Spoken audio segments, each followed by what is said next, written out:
is called Self-Awareness, Sex Transmutation, and The Sopranos. Now, what do those things have in common? Why is the video called that? I'm going to get into that now. So, I've been rewatching The Sopranos recently. It's my third rewatch. Been kind of really getting into understanding the inner machinations of the characters. Um, I'm minors in psychology, so I like understanding people more and more, and I read the subreddits and stuff like that. And these people are really detailed analyses of the different character motivations and things like this. So it makes things a lot more interesting, and you also can see parallels of certain behaviors and traits in people that you know in real life. So it aids in discernment. I've also been reading the Bible this year, and that also aids in discernment. Unrelated, but it aids in discernment because I think both of those, I guess you could call them media, are very much captivating because of how well they illustrate perennial aspects of human nature. So I've been rewatching The Sopranos and reading the Bible concurrently. Um, so self-awareness. So self-awareness, sex transmutation, and The Sopranos. So the main character, the titular character of The Sopranos, Tony Soprano, is he's a man with many characteristics. Um, but one of those characteristics is that he is extremely consumed by his lust, by the pleasures of his flesh, be that gambling, be that indulging in sex, or actually indulging in affairs because he's a married man, or alcohol or food, doesn't matter. But one thing he never realized is that I've realized when I allowed the worldly man to take the driver's seat of my life, and I was consumed by certain, what is that word? It starts with an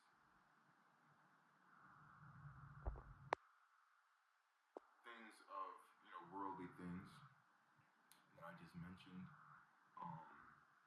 It feels as though you have this sort of appetite for these things, that you can consume them, food or sex or any of these things, or even drugs. It doesn't matter. Alcohol. Um,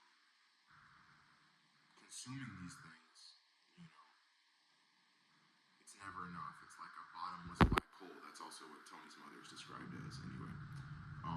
It's like a bottomless black hole when you try to consume, when you become hedonistic, when you chase pleasures, and you try to consume in a way to fill up a sort of void within. And we're going to talk more about the void in future videos, but to some extent, that void is something that you need to really go into. This is where the self-awareness comes in, because it's important to be able to, for example, I'll use Tony as an example.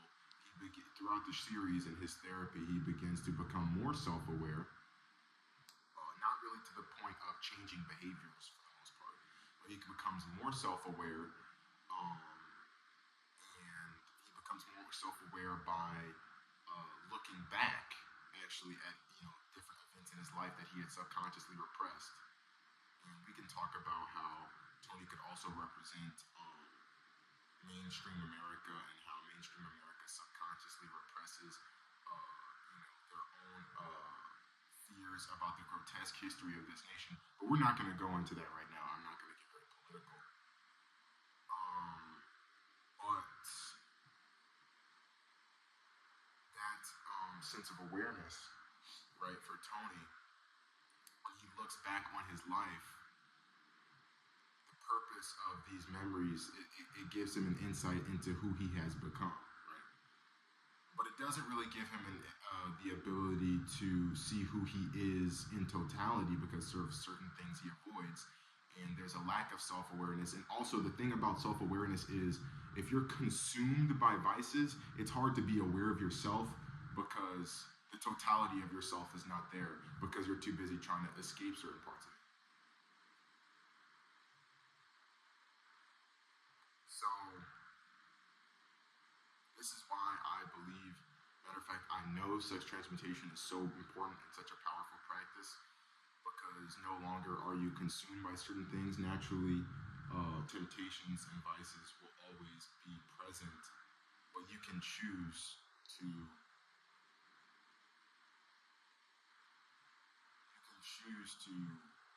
be more than those things and not consume in them because in reality they're really consuming you. In the same way as something like pornography, it's free, but it's not really free. You are the product. It's a cost of your essence, of your vitality, of your vigor, of your cojones, of your balls, man. So anyway, sex transmutation is so important because you begin to go into all aspects of your psyche. You begin to have what some might call the dark night of the soul. You begin confronting the shadow aspects of yourself that some are part of your personality, or some you might have projected onto other people in the past, or might have been projected back on you, all sorts of things. But when you look back, and you look back at things with a clear mind, and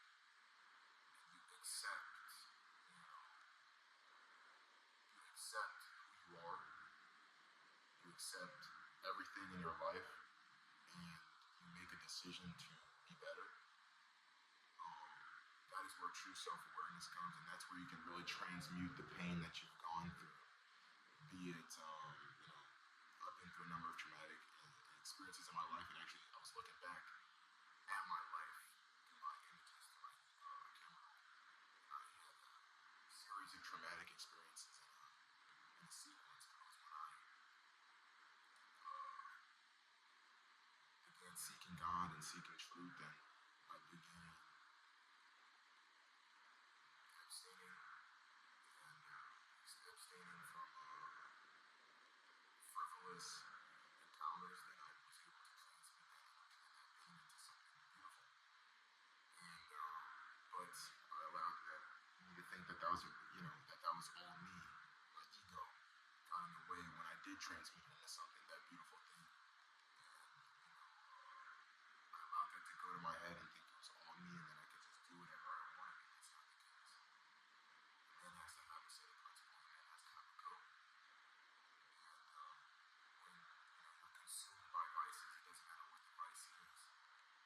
It will erode and efface the man that you truly are. Just in the same way as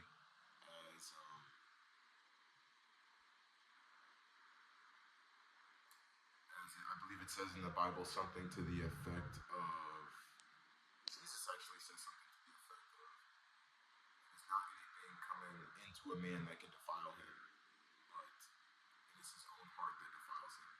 And so when one's heart is shrouded in mystery and ignorance, which is one of the most dangerous things, ignorance, and not only ignorance but willful ignorance, or ignoring the reality, or all that is, right?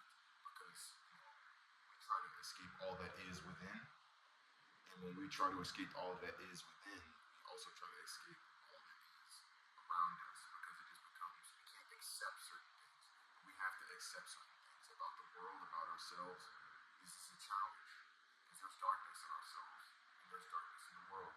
But the thing is about that is, only when we accept all of what is can we truly understand the beauty of how everything works together. And you thought about this, like the cycle from looking back to see forward. When we look back at, the times in our life that were dark, and the times that were beautiful, that were light, because darkness and light are beautiful. This is what they call the Chiaroscuro in art, an Italian style of shading. It's only made beautiful by the contrast between the light and dark. It's the same way in our lives because our eternity is light. So to be able to accept what is the true picture of who you are, the true picture of your life, the true picture of what you want to do. Because once you accept who you are, what is around you, your situation, your circumstances, how your circumstances might have affected you, your trauma, all of these things, and how these shadows are a part of you and they're a part of the world around you, you become at peace with the world to a certain extent. It's not me saying I'm at total peace, but there is Buddha nature, they say in Zen Buddhism, or they say in Buddhism in general, that every person has Buddha nature and there's Buddha nature in everything, that enlightenment is with us at all times. And that's because we have everything that we need. We know everything that we need to know to have peace and to move forward into prosperity. But it's about accepting everything. It's not easy to accept everything. And so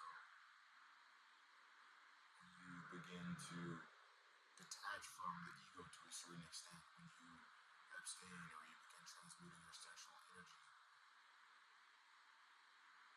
you have the gravitas of consciousness to be able to grasp and wrestle with these things in the same way that I believe it was. Jacob, who wrestled with God, you can wrestle with these things. You can handle it.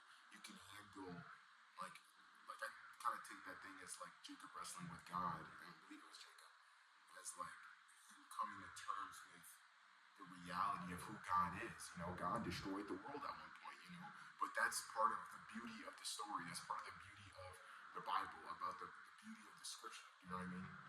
It's not going to be all like, you know, prosperous at all times. There were 7 years of famine, and there were 7 years of plenty predicted by Joseph. But both of these things are part of what made Joseph's story, what the Most High weaved into into Joseph's story that created a beautiful painting. It was that Chiaroscuro that contrasted the light and the darkness of his brother selling him into slavery as a child, and when he became the overseer of Pharaoh's empire, you know, he was brought to tears by what his brother was willing to sacrifice for their new youngest brother, Benjamin. Things of this nature. That's what I call narrative Chiaroscuro, I guess. But I'm not going to go on too long